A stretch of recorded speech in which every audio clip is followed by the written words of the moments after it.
harus digarisbawahi ya. Jadi orang-orang Yahudi yang mempunyai peran merubah isinya Taurat dan ngerti kebenaran tentang Kanjeng Nabi, itu adalah mereka-mereka manusia yang paling takut mati.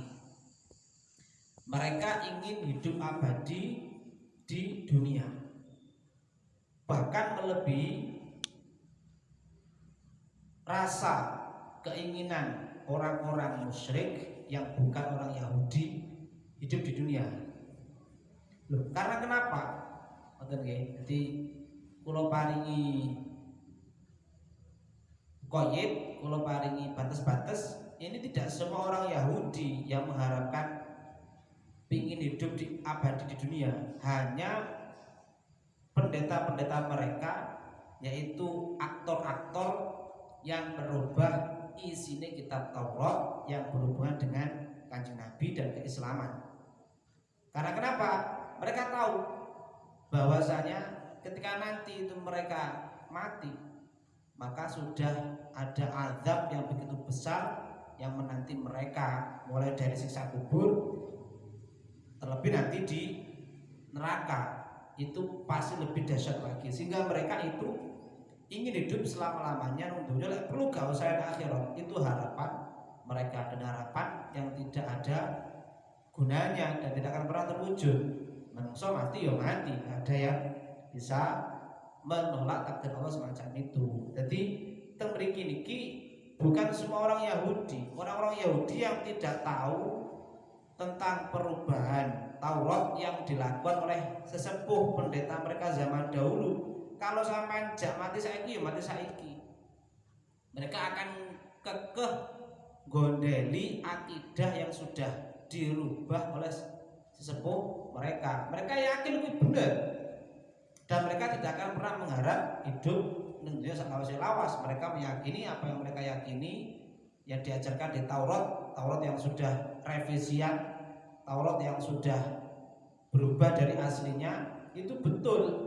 Dan mereka termasuk punya doktrin-doktrin sesat yang ngomongke kalau nanti mereka itu tidak akan pernah masuk ke surga, ke neraka hanya 10 hari tok. Nah, itu doktrin semacam itu dibuat oleh sesepuh mereka, pendeta mereka pada eranya setelah wafatnya Nabi Musa menjelang kelahiran Nabi Isa dan Nabi Muhammad. Tapi berarti di sini tafsir kita mengenai rujuk wala tajidannahum Yahudi ini bukan Yahudi semuanya, tapi Yahudi mereka-mereka yang menjadi aktor di balik perubahan secara ilegal syar'i terhadap isinya kitab Taurat. Betul, harus dipahami semacam itu. Dan andaikan mereka itu diberi umur, ketika mereka diberi wewenang untuk memberi harapan, mereka ingin meminta umur 1000 tahun. Ini angka 1000 tahun, tapi itu ditafsiri maksud dari 1000 tahun ini bukan sekedar angka 1000, tapi keabadian. Bukan berarti nanti kalau 1000 tahun sebab 1000 mati gak, tapi yang mereka harapkan adalah hidup lawas ning dunya. Padahal kalaupun mereka itu diberi umur yang paling panjang di bumi ini 10.000 tahun, kayak 100.000 tahun, kayak mereka pasti akan tetap mendapatkan azab yang akan mereka terima di neraka. Karena kenapa? Karena kesalahan mereka itu kesalahan sing coro dosa, jadi dosa jariah. Keyakinan yang mereka sudah dipercayai oleh Allah untuk jadi orang alim, dalam bahasa kitab namanya al-ahbar, dan ulamanya Yahudi namanya ahbar, kalau ulamanya Nasrani namanya ruhban. Itu mereka sudah diberi amanah oleh Allah untuk menjaga Taurat, menjaga Injil. Tapi pada prakteknya karena mereka itu hatinya peteng, meripati peteng, karena dibutakan oleh duniawi, dibutakan oleh pengaruh jabatan dan macam-macam, sehingga mereka itu memberanikan diri untuk merubah isinya kitab Taurat dan Injil, yang konsekuensinya setiap dosa, setiap orang yang akidahnya keliru akibat perubahan tersebut, maka si perubah isi kitab Taurat dan Injil itu mendapat jatah dosa. Jadi coro semakin banyak orang yang tersesat karena akidah yang sudah mereka dibuat dewe, maka semakin banyak orang yang berada di atasnya di neraka coro diincii oleh orang-orang yang masuk neraka karena kesalahannya merubah kitab Taurat dan Injil. Paham betul? Iku tafsirane satu ayat iku. Bismillahirrahmanirrahim. Kul Jibril diwaca Jabril, diwaca Jabaroil, Mikail, nasib Mikail menawa kesempatan. Ku jenenge namanya termasuk kira sabah. Tapi maca ngoten iku ya kudu nek gurune, ora kok terus enek keterangan kita kaya ngene terus sama praktekne ngono ya kurang afdol, bahaya itu nanti prakteknya salah. Macam-macamnya kira sabah. Maksud toh Jibril diwaca Jabroil. Nek sing maca Jabroil, nek sing maca Jibril. Mikail yo ngono. Nek sing maca Mikal tok, nek sing maca Mikail, nek sing maca Mikail. Mikail nek namanya kira sabah. Qala dawu sama Ibnu Abbas, innal yahuda temen sunne wong Yahud proses temurunnya ayat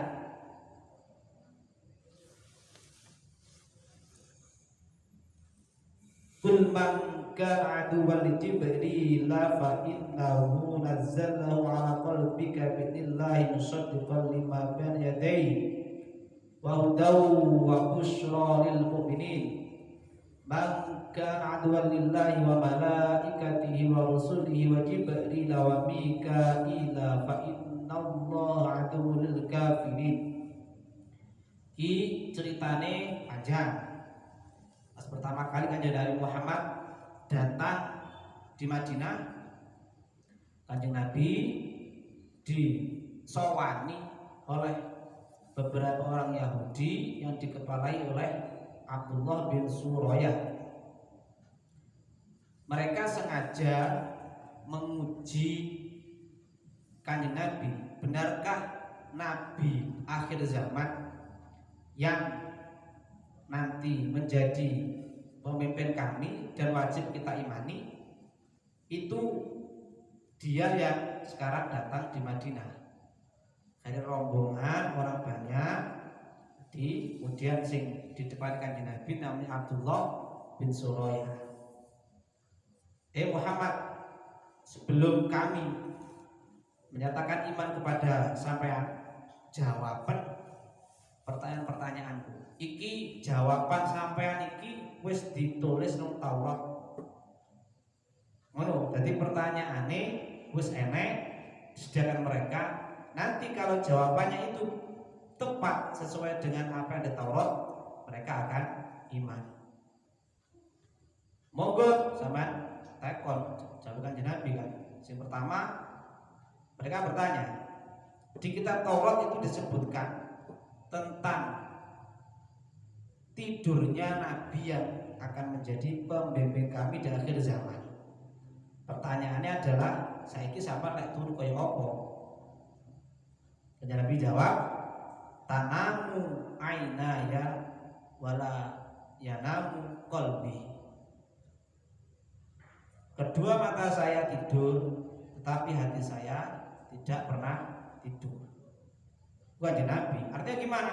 Jadi Kanjeng Nabi itu tetap kontrol terus, tetap zikir nyambut terus harus Gusti Allah walau dalam kondisi tidur. Artinya kalau enek wong mlaku, enek wong kate nyalai Kanjeng Nabi, Kanjeng Nabi miru. Mripate tok sing turu. Lha Kanjeng Nabi. Ade kan gak awake dhewe melek wae atine turu. Gak pernah melek atine awake dhewe. Nah, ini lek mripate turu, atine lah luwih nemen turune. Ngono ta. Nah, iku turune Kanjeng Nabi. Akhirnya mereka jawab, ya memang kayak gitu jawabannya di Taurat. Dan mereka bertanya lagi, saya kita takoki masalah ilmu tentang napa jenenge kaya jauh sakniki mungkin napa jenenge lek ngarani kaya ilmu IPA niku bahasane genetik. Mereka ditakoni, lapo kok kadang anak kuwi nurun bapake, kadang kan turun ibuke. Ngono kan? Jaman Kanjeng Nabi pas kedua suami istri itu berhubungan intim, benar sih? Itu ketika air mannya siapa yang paling banyak, maka nanti anak akan nurun kepada dirinya. Intine kuwi sapa sing paling nafsu dari kedua belah pihak. Lah sing paling sing nafsu kuwi bapake, kok sing dadi anake kaya bapake. Lah sing nafsu kuwi ibuke, anake lain kaya ibuke. Ini dalam arti mirip orang bahas masalah jenis kelamin. Ngoten niku. Paham ta? Berarti aturke selanjutnya adalah terus nanti kalau bu anak itu boleh nanggo wedok, nanti pasti ada bagian-bagian tubuh sing melu ibuke melu bapake. Kanjeng Nabi matur nek urusan belum, urusan saraf, urusan otot iku anak derek bapake. Kalau urusan darah, kuku, rambut iku derek ibuke. Dadi lek sampean ngono pingin duwe anak kaya apa? Aku pingin duwe anakku mbek lek wedok gedhe dhuwur, lanang ya ngono gagah. Kuwi sing lanang kudu dadi wong sing gagah dhisik. Bapake kudu gagah. Ku anake insyaallah gagah. Persis kaya wedhus tawa. Wedhus tawa wedhus lho, wedhus kuwi lek babone biasa, bapake kok sangar. Ku anake sangar niku. Diwae ibuke kok tawa dirabi karo wedhus Jawa. Anake ngercing kok, anake cilik. Krana sing duwe gen dalam urusan tulang itu adalah derek bapake. Dadi lek cara pengin ben iku wis duwe anak ya pengin duwe anak. Terus kemudian pengin duwe putu. Anak iku wedok. Terus kate mantu lah. Kowe lek anakku ben putu, aku pengin duwe putu sing gagah, ku golek mantu sing gagah. Lanang masalahe. Karena kenapa? Tulangnya itu derek bapake. Akhirnya jawaban semacam itu pun juga dibenarkan oleh orang-orang Yahudi. Itu sudah ada di kitab Taurat. Kemudian selanjutnya kan Nabi TKI, Nabi Israel ya, itu pernah mengharamkan makanan apa yang diharamkan untuk dirinya sendiri, bukan untuk Bani Israel. Dieling-eling, lek Israel kuwi bapake, lek Bani Israel kuwi anake. Anake nek 12 Bani Israel. Lek Israel kuwi bapake. Nama cik kecilnya namanya Israel, kemudian terus gantian jenenge Yakub ngono lho. Dadi Yakub karo Israel kuwi padha. Dadi namanya dua, orangnya satu. Dadi sing cilik iku namanya anake Nabi Ibrahim kabeh lak jenenge kabeh, Ishak, Ismail. Dan Nabi Yakub itu menangi Nabi Ibrahim diberi nama Israel. Ngoten lho, paham mboten? Lah itu ternyata kaya Nabi diaturi Nabi Israel yang bernama asli. Kemudian pindah Yakub itu pernah sakit parah. Suwi banget ngono. Akhirnya nadare kalau umpama aku karo Gusti Allah iki kok aku diwarasne teko penyakit sing parah iki, aku bakal gak mangan panganan lan minuman yang paling saya sukai, yaitu dagingnya unta dan susunya unta. Tapi itu hanya untuk dirinya sendiri, bukan berlaku untuk orang-orang Israel. Jadi jawaban ternyata podo kabeh. Apa yang dijawab oleh Kanjeng Nabi sama dengan jawaban yang ada di Taurat. Lah orang Yahudi pinter.